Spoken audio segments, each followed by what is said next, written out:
Bah Hugo, pourquoi tu danses? On est le 2 janvier, le nouvel an c'est terminé. Bah, je me permets une petite danse pour fêter la qualif des Fennecs. Parce que lors des 2 dernières cannes, ils sont pas sortis des poules, et en 2017 aussi. Mais par contre, quand ils sortent des poules, on sait comment ça se termine. C'est ça. Faites chacun votre tour, viens. 1, 2, 3, vive l'Algérie.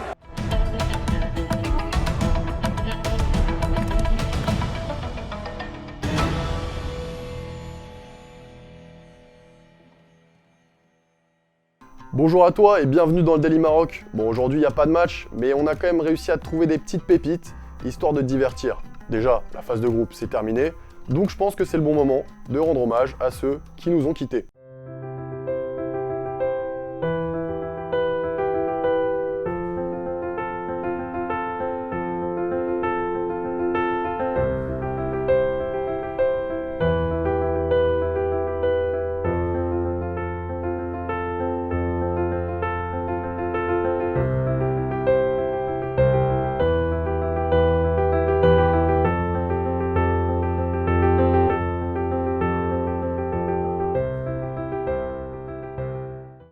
Non, franchement, le football, c'est méchant.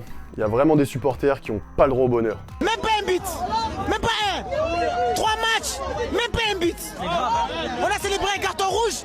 Même hier, pour nos amis gabonais, c'était vraiment pas facile. La Côte d'Ivoire a attendu les 5 dernières minutes du match pour catapulter direct le Gabon hors du Maroc. Et je peux vous dire que les supporters n'ont pas apprécié. Voilà, il pleure. Voilà, ça se fait à...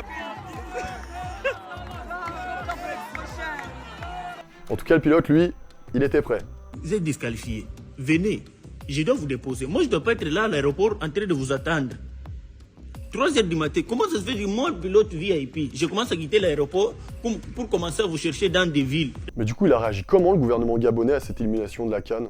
Compte tenu de la prestation déshonorante des Panthères lors de la Coupe d'Afrique des Nations Total Énergie Maroc 2025, et considérant les effets multiformes aux antipodes des valeurs d'éthique et d'exemplarité prônées par la Ve République, le gouvernement décide de la dissolution du staff technique, de la suspension de l'équipe nationale jusqu'à nouvel ordre, de la mise à l'écart des joueurs Bruno Ekwelemanga et Pierre-Emerick Aubameyang. Par ailleurs, le gouvernement invite la Fédération gabonaise de football à prendre toutes ses responsabilités.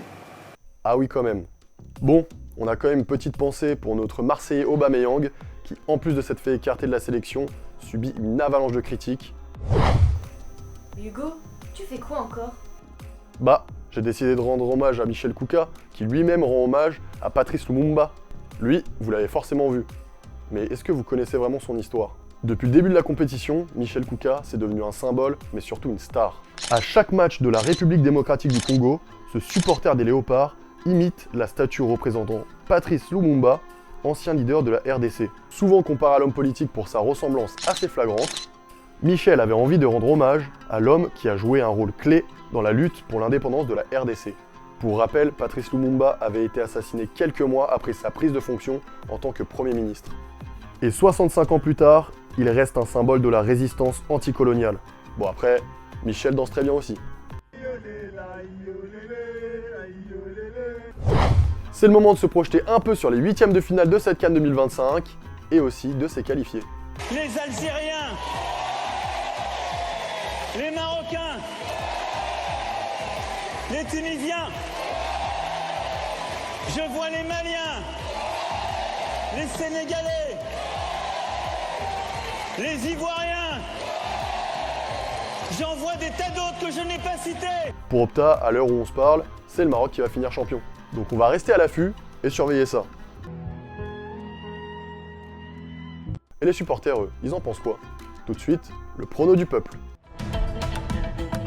Mali-Tunisie, je vois une victoire de la Tunisie. But à la 90e de Hannibal. Voilà, match assez serré, assez fermé. Les deux vont pas prendre trop de risques de par les matchs qu'ils ont eu en poule.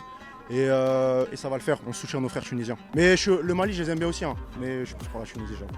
Ça va être un match serré. Je vois une petite victoire de la Tunisie avec un petit score 2 buts à 1 et un but de Achouri et Tounekchi. 0-0, le Mali va mettre le bus et puis au tir au but, la Tunisie passe. Pour moi, c'est victoire 2-1 de la Tunisie. Le Mali, c'est dur, mais je vois bien un but de Hannibal et de Ismaël Garbi. J'espère qu'ils vont passer aussi, c'est nos frères. L'affiche des huitièmes de finale, je pense que vous la connaissez déjà. L'Algérie a rendez-vous avec la République démocratique du Congo mardi prochain. Mais par contre, la bataille des supporters, elle a déjà commencé. Les Algériens, il y a un adage qui dit « Si poisson n'est pas dans l'eau, c'est qu'il est dans la sauce ». À vous de choisir. Comme ils ont dit, le poisson, s'il n'est pas dans l'eau, il est dans la sauce. Et eux, ce sera eux qui seront dans la sauce. Bon, sinon j'espère que vous avez passé des bonnes fêtes et un bon réveillon, parce qu'en tout cas, côté camerounais et sénégalais, la fête était au rendez-vous.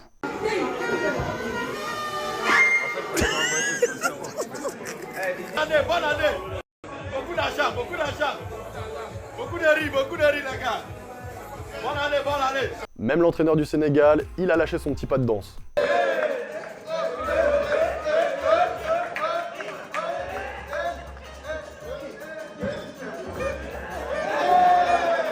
Bon, c'est l'heure pour moi de vous laisser. Je tiens à remercier mon binôme Flavie et je vous dis à très vite.